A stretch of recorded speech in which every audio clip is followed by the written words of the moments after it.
Hello सबैजनालाई नमस्ते। म चाहिँ के भन्न आएको भने धेरै साथीहरूले सोच्नु हुँदो रहेछ म चाहिँ जापानमा इन्जिनियर काम गरिरहेको तर नेपालदेखि सिधै गएर काम गर्नुभयो होला, अब हामी पनि जान मिल्थ्यो होला के कस्तो प्रोसेस छ भनेर एकदमै मिनिमम धेरै साथीहरू सोच्नुहुन्छ होइन। तर ठिकै पनि हो सोच्नुहुन्छ, तर नेपालदेखि सिधै सर्वेमा मैले चाहिँ काम गर्ने भनेको सर्वेको हो होइन।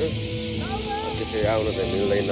अब एटलिस्ट जापानमा स्टुडेन्टमा आएर अनि 2 वर्ष भाषा स्कुल पढेर फेरि इन्जिनियरकै सर्वे स्कुलमा छिरेर तपाईँले 2 वर्ष पढेर मिहिनेत गर्नुभयो भने चाहिँ अनि यसरी वर्किङ भएर चाहिँ काम गर्ने हो। अब मेरो चाहिँ प्रोसेस त्यही होइन। अब अरूको हकमा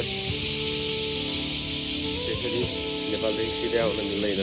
तपाईँ जापान आउनुभयो स्टुडेन्टमा आएर पढेर मिहिनेत गरेर अरूमा चाहिँ हुन्छ, तर नेपालदेखि चाहिँ सिधै आउन मिल्दैन है।